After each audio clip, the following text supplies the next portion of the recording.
Best health packages up to 80% discount. Tirumala Diagnostics. ఘోష ప్రఘోష శమనాయ మధో గుణేన మధ్యే బబంధ జననీ నవనీత చోరం తద్బంధనం త్రిజగతాముదరాశ్రయాణం ఆక్రోశ కారణమహో నితరాం బభూవ. భాగవత కథాసుతకి స్వాగతం. చాణూర ముష్టికుల్ని సంహరించిన అనంతరం కృష్ణుడు కంసుణ్ణి సంహరించాడు. కంస వధ తర్వాత తన అమ్మా నాన్నల దగ్గరికి వెళ్ళాడు. అయితే మొదట పిల్లల్ని చూసి ఇంత లోకోత్తరమైన కార్యాలు చేసే వాళ్ళని లోకేశ్వరులుగా భావించి పిల్లలని దరి చేరలేదట వసుదేవుడు దేవకిదేవి. అయితే కృష్ణుడు వారిని తన విష్ణుమాయలో కప్పివేసి మళ్ళీ తమ సంతానం పట్ల వాళ్ళకి ఆసక్తిని కలగజేశాడు. పిల్లల్ని కౌగులించుకుని చాలా సంతోషించారు. ఈయన ఎట్లా పాదాలు పట్టుకుని అమ్మా నాన్నకి చెప్పాడు, మీ సంతానమై పుట్టి కూడా మేము మిమ్మల్ని ఏ రకంగానూ రక్షించలేదు, మా దారిని మేము ఉన్నాము. మేము వ్యక్తులు మానవులుగా పుట్టిన వాళ్ళు ఏం చేయాలి? తల్లిదండ్రుల్ని, వయోవృద్ధుల్ని, చిన్న బిడ్డల్ని, గురువుల్ని, బ్రాహ్మణుల్ని, సాధువుల్ని మొదలైన వాళ్ళని సమర్థులై ఉండి కూడా పోషించకుండా ఉంటారో వాళ్ళు బతికి కూడా వృధా.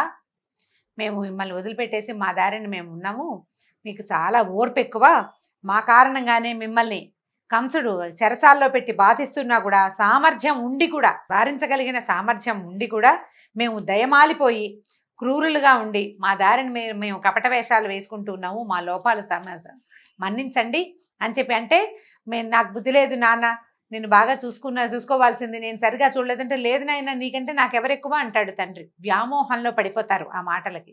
అట్లా వాళ్ళకి సంతోషం కలిగించే చాలా మాటలు చెప్పాడట కృష్ణుడు, మోహింపజేసేసాడు. అట్లా మోహింపజేసి వాళ్ళు చాలా ఆనందంతో పిల్లల్ని, తమ కుమారులని ఒళ్ళో కూర్చోబెట్టుకున్నారు. ప్రేమాతిశయంతో మాటలు రాక మౌనం వహించారు. కన్నీళ్లతో కుమారుల శిరస్సులు తడిపేశారు. అసలు వదిలిపెట్టకుండా కుమారులిద్దరినీ కౌగులించుకుని ఉండిపోయారట తల్లి తండ్రి అయిన దేవకి వసుదేవులిద్దరు. కాసేపటికి వాళ్ళు స్వాంతనం చెందాక తల్లికి తండ్రి అయినటువంటి ఉగ్రసేన మహారాజును చూసి కృష్ణుడు ఇట్లా చెప్పాడట, రాజేంద్ర, ఏయాతి శాపం వల్ల వీరులైనప్పటికీ యాదవులు రాజపీఠం అధిష్ఠించడానికి వీల్లేదు. కాబట్టి ఈ భూమికి నీవే అధిపతిగా ఉండు, మేము నిన్ను సేవిస్తాం, మేము రాజ్యం తీసుకోము. అంటే రాజు కృష్ణుడి చేతిలో మరణించాడు. ఇప్పుడు రాజు ఎవరవ్వాలి? అయితే కృష్ణుడు అవ్వాలి, లేకపోతే వాళ్ళ అన్నయ్య అవ్వాలి, అది కాకపోతే వాళ్ళ నాన్న అవ్వాలి. కానీ ఈయన ఒప్పుకోలేదు. కృష్ణుడు ఏం చెప్పాడంటే, మాకు రాజ్యపీఠార్హత లేదు, కాబట్టి నువ్వు రాజ్యాన్ని తీసుకో. ఇతర రాజులంతా మేము నిన్ను సేవిస్తూ ఉంటాం కాబట్టి ఇతర రాజులందరూ నీకు కప్పం చెల్లిస్తారు. రాజులేమిటి, దేవతలైనా నీకు కప్పం చెల్లించవలసిందే. కాబట్టి అందరూ నిన్ను శిరసావహిస్తారు. వేడుకతో రాజ్య పరిపాలనానికి సిద్ధపడు, నువ్వు తప్పకుండా రాజ్యం చేయమని ఉగ్రసేన మహారాజుకు చెప్పాడు. ఈ విధంగా పలికి ఏం చేశాడు ఈయన? మధురా నగరానికి రాజుగా ఉగ్రసేన మహారాజుని అభిషేకం చేయించాడు. తర్వాత ఏమైంది? కృష్ణుడు పూర్వం కంసుడి భయం వల్ల ఇతర దేశాల్లో అక్కడ ఇక్కడ పారిపోయి తలదాచుకున్నటువంటి తమ జ్ఞాతులు, చుట్టాలు అయిన యదువులు, వృష్టులు, భోజులు, మధువులు, దశార్హులు, కుకురులు, అంధకులు ఆదిగా కలిగినటువంటి వాళ్ళందరినీ పిలిచాడు. వీళ్ళందరూ ఏంటంటే అన్నదమ్ములు, అక్క చెల్లెళ్ళ పిల్లలు, అన్నదమ్ములే, జ్ఞాతులు అని చెప్తున్నారు. ఇన్ని వంశాలకు చెందిన వాళ్ళని కూడా పిలిచాడు. ఇప్పుడు అంధక వంశం కాదు, వీళ్ళలో దశార్హ వంశానికి చెందిన వాడే అక్రూరుడు, అన్నదమ్ముల వరుస వాళ్ళందరినీ పిలిపించి వాళ్ళకి కలిగేలాగా ధనాధికాల్ని బహుకరించి వాళ్ళ సొంత ఇళ్లలో, అంటే ఇళ్ళు వదిలిపెట్టి పారిపోయారు, వాళ్ళ ఇళ్లలో వాళ్ళు ఉండేలాగా ఏర్పరిచాడట. తర్వాత ఏమనుకున్నారు? ఆ మధురా నగరంలో ఉన్న, పట్టణంలో ఉన్న వాళ్ళంతా చాలా సంతోషంగా కలిసి ఉంటూ ఎంత బాగున్నారో అట. అప్పుడు ఈయన ఏం చేశాడంటే, కృష్ణుడు, బలరాముడు నందుడి దగ్గర కూర్చున్నారు. మేము తండ్రిని చూడలేదు, తల్లిని చూడలేదు, యశోదాదేవి నువ్వు మీ ఇద్దరే మా తల్లిదండ్రులని భావిస్తూ ఉన్నాం. ఇంతకుముందు ఎవ్వరు ఏ తల్లిదండ్రులు తమ పిల్లల్ని ఇంత గారాభంగా పెంచలేం, అంత గారాభంగా మీ ఇద్దరు మమ్మల్ని ఇద్దరిని పెంచారు. మీ మంచితనం వల్లే, మీ గొప్పతనం వల్లే ఏ వయసుకు తగిన ఆట ఆ వయసుకు ఆడుకుంటూ మేము హాయిగా పెరిగాం మీ నీడలో. ఇక్కడ మధురా నగరంలో ఉన్న చుట్టాలందరికీ మేలు కలిగించి పట్టణంలో ఉన్న వాళ్ళందరూ సుఖశాంతులతో ఉన్నారని చూసుకుని అప్పుడు మేము మళ్ళీ రేపల్లెకి వస్తాము, మన వాళ్ళందరికీ చెప్పండి అని చెప్పాడు. మీరు గోకులంలో ఎంతో ప్రేమతోటి మమ్మల్ని ఎంత బాగా చూసుకున్నారో ఆ ప్రేమని, ఆ ప్రేమాతిశయాన్ని, ఆ ఆపేక్షని మేము ఎప్పటికీ మర్చిపోలేము అని చెప్పి కృష్ణుడు ఆ వస్త్రాలు, ఆభరణాలు వాటితోటి అందరికీ బహుకరించి వచ్చిన గోపాలకులందరికీ నందుడి వంశం వారికి, నందుని స్నేహితులు, ఆయన వెనకాలుండే సేవక జనం మొత్తం అందరినీ కూడా చక్కగా తగు రీతిన సన్మానించి పంపించేశాడు వెనక్కి. దుఃఖపడుతూ నందుడు యశోదకి ఏం చెప్పాలి, గోపికలందరూ ఇతని కోసం వేచి ఉంటారు, వాళ్ళకి ఏం చెప్పాలి, రేపు పల్లెలో ఉన్న వాళ్ళంతా కృష్ణుడేడి బలరాముడేడి అంటే ఏం చెప్పాలో తెలియక ఈ కొడుకుని వదిలిపెట్టడానికి మనసు రాక దూడని వదిలిపెడుతున్న ఆవులాగా అమిత దుఃఖంతో నందుడు మిగిలిన వేపర్లకు చెందినటువంటి జనం అంతా కలిసి తిరిగి వెనక్కి వెళ్ళిపోయారట. అయితే అనంతరం వసుదేవుడు చాలా గొప్ప చరిత్ర కలిగిన తన కుమారులకి గర్గుడు మొదలైన బ్రాహ్మణ పురోహితుల సన్నిధిలో యథావిధిగా ఉపనయన సంస్కారం జరిపించాడు. ఉపనయన సంస్కారం చేసిన తర్వాత విద్యాభ్యాసానికి పంపిస్తారు. మామూలుగా పిల్లలకి ఏం చేసేవాళ్ళంటే అప్పట్లో గర్భాష్టమం అని 7 ఏళ్ళు నిండుతూ ఉండగానే ఉపనయనం చేసి విద్యాభ్యాసానికి గురుకులానికి పంపేవాళ్ళు. ఎక్కడ ఈ క్షత్రియుల ఇళ్లల్లో పెరిగితే కనుక ఈ అబ్బాయి క్షత్రియులైనప్పటికీ గోపాలుల వంశంలో పెరిగాడు. క్షత్రియులే కానీ గోపాలకుల వంశంలోకి గోవులను పాలించే వాళ్ళ దగ్గర పెరగటంతో వాళ్ళకి ఉపనయన సంస్కారాలు అవి అలవాటు లేవు. ఏ వయసుకి తగిన పనులు ఆ వయసుకి నేర్పించటమే వాళ్ళ పద్ధతి. ఆ పద్ధతి ప్రకారం అక్కడ పెరిగాడు. ఇక్కడికి వచ్చేసరికల్లా ఇంచుమించుగా 15 నుండి 16 సంవత్సరాల వయసు వచ్చేస్తుంది. ఇద్దరు 16, 17 ఒక ఏడాది తేడాతోటి అంత వయసున్న పిల్లలే. అప్పుడు ఉపనయన సంస్కారం చేశాడు. కాబట్టి కృష్ణుడు కూడా వయసు దాటాకే ఉపనయనం చేసుకున్నాడు అనమాట. ఈ ఉపనయనం అయిన తర్వాత ఏం చేశాడు, అందరి నుంచి చక్కగా మంచి మంత్రాలు అవి అందుకుని ఈ ఉపనయనం జరిగిన తర్వాత ఏం చేశారు, ఈ పిల్లలిద్దరిని విద్యాభ్యాసానికి పంపాలనుకున్నారు. ఈ ఉపనయనం సందర్భంలో ఎంతమందో బ్రాహ్మణులకి ఆవులు, బంగారము ఎన్నో దానం చేసేట. కుమారుడు పుట్టగానే 10,000 ఆవుల్ని దానం చేస్తానని మనసుతోటి సంకల్పించిన వాడు ఉపనయనం అప్పుడు ఆ ఆవులన్నిటినీ దానం చేశాడు. తను ఎట్లా సంకల్పించుకున్నాడో ఆ రకంగా దానాలు చేసేసాడట. తర్వాత ప్రత్యక్ష దానం అప్పుడు మనసులో చేశాడు. యాచకులకి వాళ్ళకి ఏవేవి కావాలంటే అవేవి సమర్పించేట. ఈ విధంగా బ్రహ్మచర్య వ్రతాన్ని తీసుకున్నటువంటి బలరామకృష్ణులు అందరిలాగానే ఎట్లా భూమిలో ఉన్న రాజకుమారులంతా ఏ రకంగా అయితే విద్యాభ్యాసం చేస్తారో అదే రకంగా విద్యాభ్యాసానికి బయలుదేరాడు. సమస్తం తెలుసు వాళ్ళకి, జగద్గురువులు, ప్రపంచానికే నేర్పగలిగిన వాళ్ళు. అయినా కూడా మానవుల విధానం ప్రకారం చేయవలసిందే. మనిషిగా పుట్టావు కాబట్టి మనుషులు ఏం చేస్తారు, మానవులు ఎట్లా ప్రవర్తిస్తారు, విద్యని ఎట్లా పొందుతారు. గురూపదేశం లేకపోతే మానవులకు పనికిరాదు, గురూపదేశం ఉండాలి. అంచేత వీళ్ళిద్దరూ ఏం చేశారు, సరి అయిన ఆచార్యుణ్ణి వెతుక్కుంటూ బయలుదేరారట. ఈ రామకృష్ణులు గొప్ప వైభవాలకి కాణాచైన కాశీపట్టణం చేరుకున్నారు.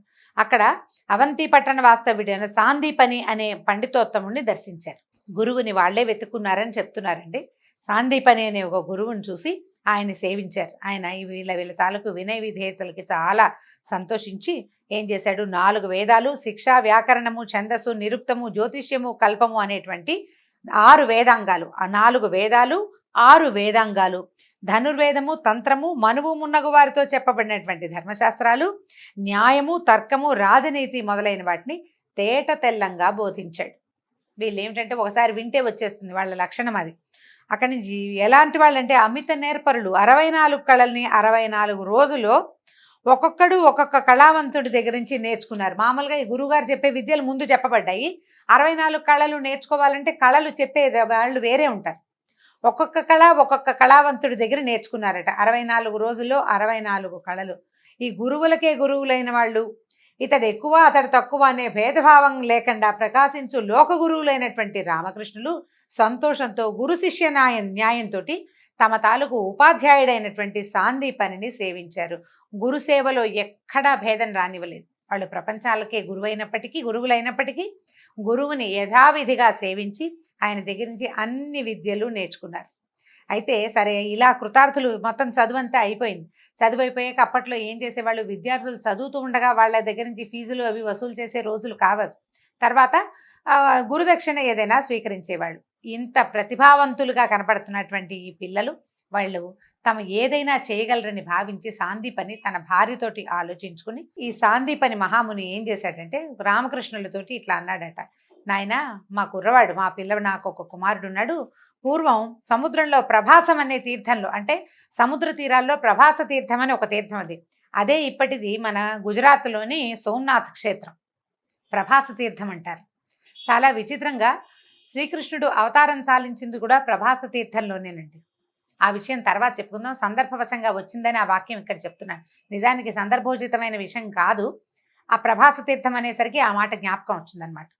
అయితే ఈ ప్రభాస తీర్థంలో స్నానం చేస్తూ మునిగిపోయాడు. మళ్ళీ కనపడలేదు. మీరు దయాసముద్రులు, గురువు కోరిన కోరిక తీర్చాలనే సదుద్దేశం కలిగిన వాళ్ళు కాబట్టి అందరికీ ఆశ్చర్యం కలిగేలాగా మా కుమారుని మాకు గురుదక్షిణగా సమర్పించండి అని అడిగాడు. ఇది మీ కర్తవ్యంగా భావించండి, నా కుమారుణ్ణి నాకు దక్కించమన్నారు.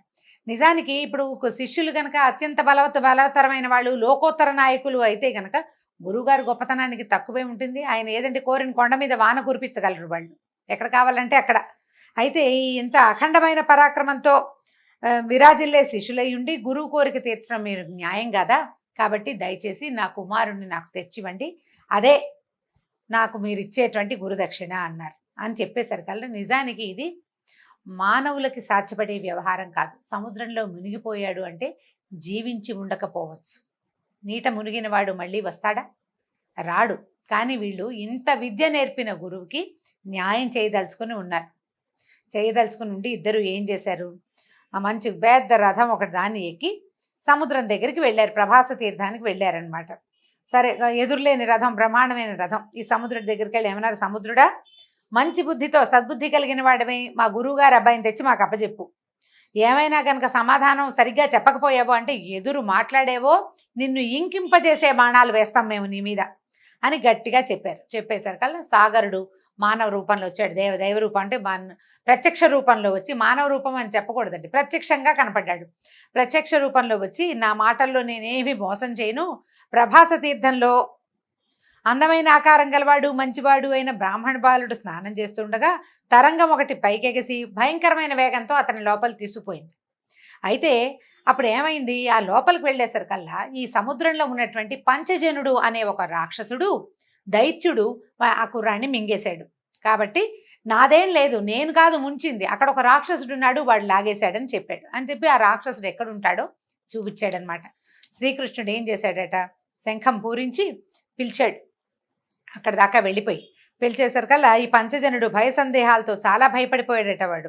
ఈ కృష్ణుడు సాగర జలంలో ప్రవేశించాడు.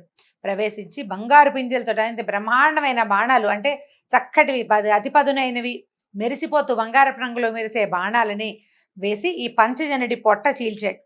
పొట్ట చీల్స్తే ఆ పొట్టలో విప్రకుమారుడు కనపడలేదు. అయితే ఈ కృష్ణుడికి నచ్చలేదు, ఇదేమిటి వీడిని చంపేసిన తర్వాత కూడా ఇది కనపడలేదని ఏమనుకున్నాడు. అయితే ఈ కొట్టినప్పుడు ఏమైంది, వీడి శరీరంలోంచి పాంచజన్యం, ఒక శంఖం ఉద్భవించిందట.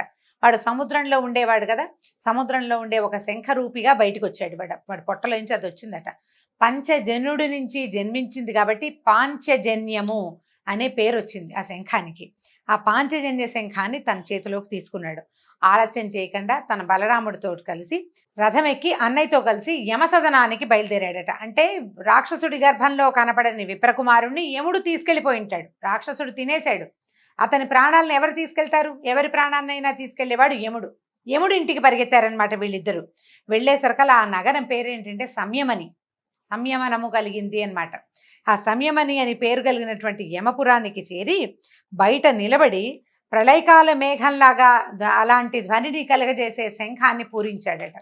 ఈ శంఖ శబ్దాన్ని వినేసరికల్లా యముడు అనుకున్నాడు, ఇదేమిటి, నేను ఇంత బలశాలిని, ఇంత గొప్పవాడిని, ఏ ప్రాణి నా నుంచి తప్పించుకోలేదు, నాకు కోపం తెప్పించేలాగా ఎవడో నా వాకిట్లో నిలబడి శంఖం పూరిస్తున్నాడు, వాడి సంగతి చూస్తానని బయటికి వచ్చిన యముడు పక్కపక్కన నిలబడిన బలరామకృష్ణుల్ని చూడంగానే అతనికి తెలిసిపోయింది, తమ లీలను చూపటానికి నరావతారంలో జన్మించినటువంటి నారాయణ స్వరూపునిగా కృష్ణుణ్ణి, ఆయన యొక్క సహోదరుడిగా ఆదిశేషువుని గమనించాడు, తెలుసుకున్నాడు.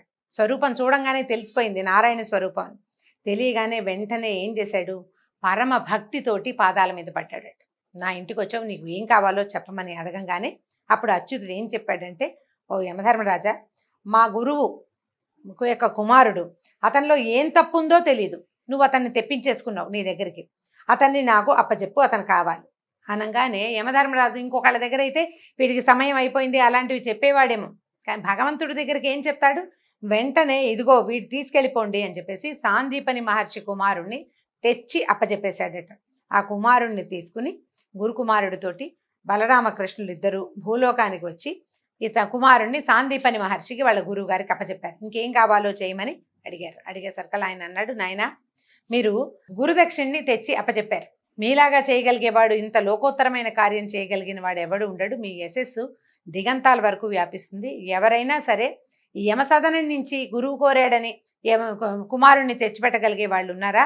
యమసదనానికి వెళ్ళిన పిల్లాడు చచ్చిన పిల్లవాడిని తెచ్చివ్వడం అంత సులువా? మీరు కాబట్టి ఈ పని చేశారని, ఎప్పటికీ మీ తాలూకు గొప్పతనం ప్రపంచంలో నిలిచి ఉంటుందని దండం పెట్టాడు. పెట్టి తర్వాత నేను ధన్యుణ్ణి అయ్యానని వాళ్ళని దీవించి ఇద్దరిని పంపించేశాడు. ఆ తర్వాత ఏం చేశారు, వీళ్ళిద్దరూ చక్కగా రథం ఎక్కి మధురా నగరానికి బయలుదేరి వెళ్ళిపోయారు. మనం భాగవత్ కథ సుధా చివరిలోకి వచ్చేస్తున్నామండి. విద్యాభ్యాసం కూడా పూర్తి చేసుకుని వచ్చిన తర్వాత కృష్ణుడు చేసిన ఎన్నో లోకోత్తర క్రియలను అన్నిటినీ మనం చెప్పుకోలేకపోతాం. ఇంకొక 4 భాగాల్లో భాగవతం పూర్తి చేసేసుకుంటాం. అంటే మార్గళి పూర్తయ్యేసరికి మన భాగవత్ కథాసుధ అయిపోతుంది. రుక్మిణి కళ్యాణంతో ఈ కథను ఆపుకుందాం. ఈ 4 భాగాల్లో కృష్ణుడు మహాభారతంలో ఉన్న పాత్రలతోటి కూడా ఇక్కడి నుంచి పరిచయం మనకి భాగవతంలో ఏర్పడుతుంది. ఆ కథా విశేషాలను రేపు తెలుసుకుందాం. నమస్కారం.